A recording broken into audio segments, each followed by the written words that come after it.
All right. Good evening, everyone. I'm Chapin Fade, spokesperson for the Gaza Humanitarian Foundation. The focus of today's briefing will be related to a personnel matter. I want to start by saying that GHF takes any allegation that calls into question the safety, integrity, or conduct of our operations very seriously. When Tony Aguilar's allegations were brought to our attention, GHF immediately launched an investigation. When behavior falls short of our standards, we take action. But we also believe in transparency. We felt this briefing was absolutely critical given the falsehoods emanating from a terminated and disgruntled contractor, Mr. Aguilar. We have a responsibility to set the record straight, especially when misinformation risks undermining our life-saving work. And let me be clear, Mr. Aguilar's statements are not only false, they are distracting us from our mandate, which is to feed people. So we will be discussing this here today and then getting back to our essential work. I'd like to start by introducing David Panzer, counsel for UG Solutions, who will be presenting the facts and various pieces of evidence related to Mr. Aguilar's accusations. David? Thank you, Chapin.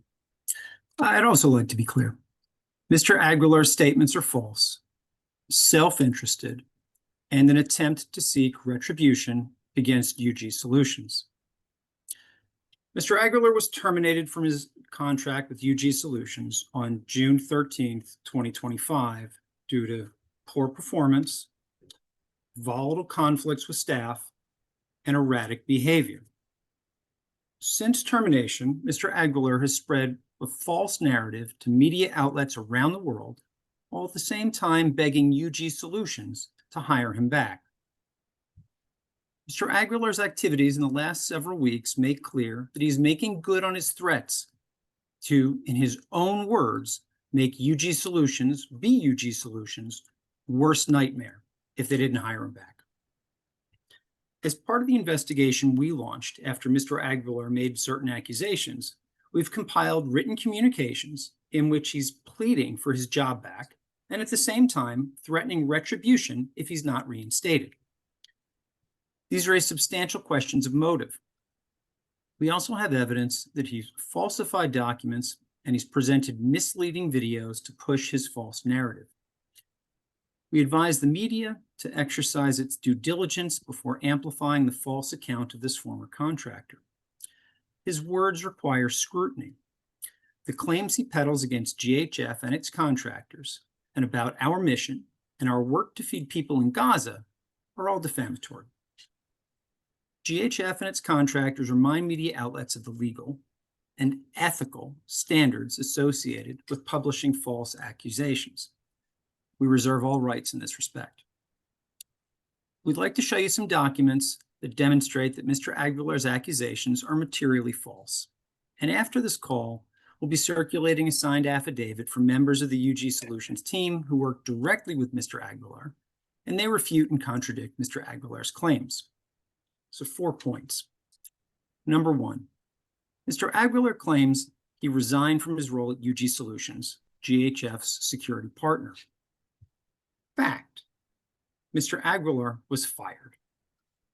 On June 13th, Mr. Aguilar was terminated for misconduct. Mr. Aguilar failed to perform basic tasks that were his responsibility. After being terminated, Mr. Aguilar pleaded for his job back. On June 14th, Mr. Aguilar wrote to the company leadership, asking them to reconsider and offering to work in any capacity. As late as July 4th, Mr. Aguilar informed UG leadership that he had submitted a new application for work in Gaza. He wrote to the company on June 14th, quote, "I do not want to leave. I understand that my current contract as the JTOC operator is terminated. Fine, but I can be put on a new contract. If other personnel liking that or not is the fear, then UG is being held hostage. I can be of huge value to this company and contract. Take advantage of me as an asset." Now, Mr. Aguilar threatened UG Solutions with retribution if he wasn't hired back. And so the next day, On July 15th, he wrote that he could be, quote, your best friend or your worst nightmare. Stop effing around, put me back to work, and let's get this mission done. In a June 21st message, Mr. Aguilar cited his personal family needs when begging to be rehired. Mr. Aguilar ended the message with, quote, figure something out or I'm on a plane come Tuesday and the gloves are off. Mr. Aguilar swung between begging for another chance to work for the company and making these hyperbolic accusations. Mr. Aguilar continued to ask for additional opportunities with the company. Again, as late as July 4th, Mr. Aguilar informed the company leadership that he had submitted a new application to come back to work in Gaza. Despite Mr. Aguilar's many attempts to be rehired, the company held firm. Mr. Aguilar's behavior barred him from further work in a complex environment like Gaza. And as the reality sunk in for him, it seems that Mr. Aguilar then became more hostile. Ultimately, Mr. Aguilar has made good on his threat and began to speak to a number of media outlets regarding these false claims. Number two, Mr. Aguilar was very enthusiastic about his work with UG Solutions. His claims that he raised about GHF operations to his superiors is false. Fact, there are many text messages from Mr. Aguilar praising the work he was doing in Gaza, delivering and distributing humanitarian aid to a starving and displaced population. We'll be projecting many of these up on the screen. On May 28th, Mr. Aguilar distributed a signal message praising UG Solutions, and he said, quote, delivering and distributing 318.3 tons of humanitarian aid to a starving and displaced population. He wrote, sentiment in the media, despite whatever people may think about the politics of the situation, your presence, meaning UG's presence, GHF's presence, is seen as a good thing. On the same day, Mr. Aguilar wrote to UG Solutions leadership, this is a very rewarding mission. I'm excited every day. These are the relevant times during which Mr. Aguilar was claiming to have sent a memo to the company raising issues. On May 31, he shared a similar sentiment with his colleagues, and he wrote to them, be proud, be humble. You are making a difference in the future of this region and geopolitics around the globe. That's something to hang your hat on at the end of a hard week. On June 10th, Mr. Aguilar sent another message, this time with a picture of a young girl carrying a bag of aid. He wrote, quote, hungry, tired, filthy, with a smile on her face. How? Why? Because you've given her hope for a tomorrow, hope that things will improve. Life will get better, a feeling she likely has not known in a long time. You're making a difference every day, every hour, every minute. That's how he was describing the work of these contractors at the time. But while Mr. Aguilar praised UG's success, the company became concerned with his substandard performance and his repeated workplace conflicts. Fact 3. Mr. Aguilar fabricated a memo that he claims he sent on May 28, 2025.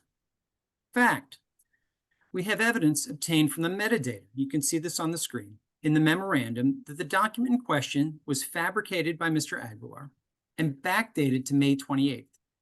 The actual date of creation, which you can see, June 21st, 2025, was the same day that Mr. Aguilar sent the memo to company personnel and to the press.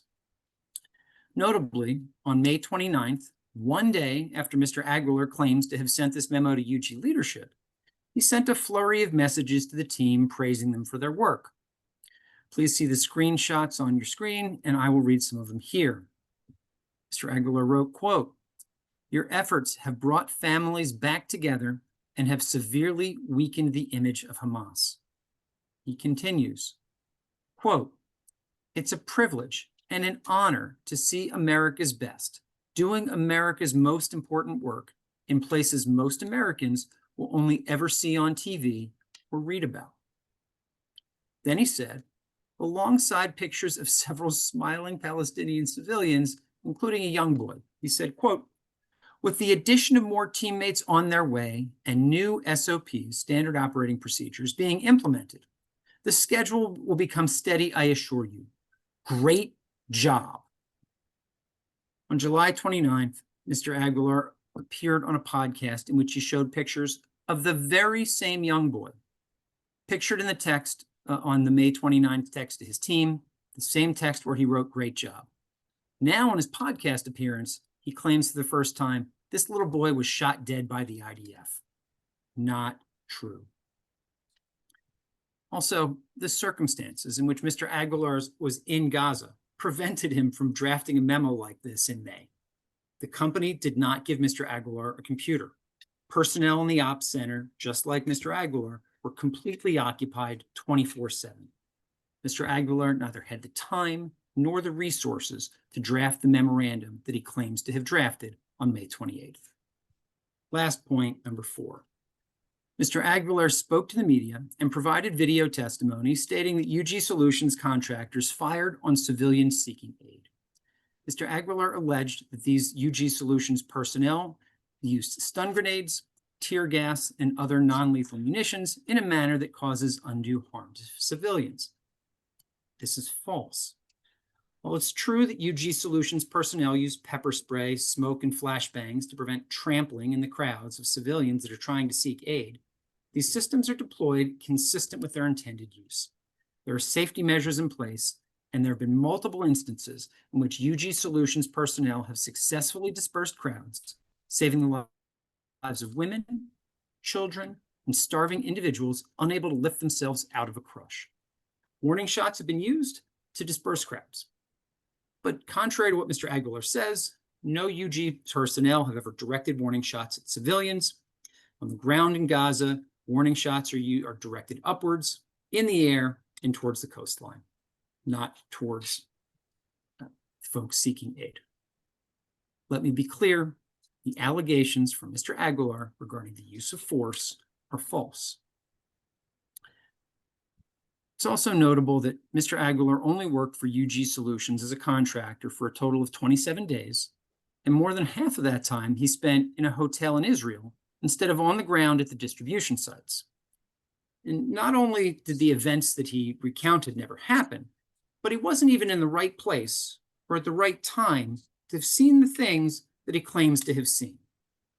Mr. Aguilar's claims to the BBC and others that he was an eyewitness to IDF actions are false. He did not leave the static distribution site during operations, and from there, he would not have had a line of sight to any IDF assets that were behind high berms protecting the sites. From everything we've seen, this evidence we've described, Mr. Aguilar's behavior since termination, on the one hand, begging the company for reemployment, on the other hand, smearing it in the press, it's just unsurprising given the unprofessional behavior that the company saw in Gaza. As a source, Mr. Aguilar is both self-interested and unreliable. Again, we urge all members of the media to carefully vet the claims being made by this former contractor. Publishing or repeating unverified allegations from an unreliable source like Mr. Aguilar without corroboration may constitute libel and expose outlets to legal liability. Despite this unfortunate distraction, GHF and its contractors remain focused on our core mission, delivering food to the people of Gaza in a safe, direct, and uninterrupted manner, as we've done since launching operations on May 27th. Since then, we've distributed more than 95 million meals to the people in Gaza. Thanks, David. That's all for today. Thank you for joining. If you have additional questions, please reach out to us at our email at media@ghf.org. Again, that's media@ghf.org. Thanks, everybody. Thank you.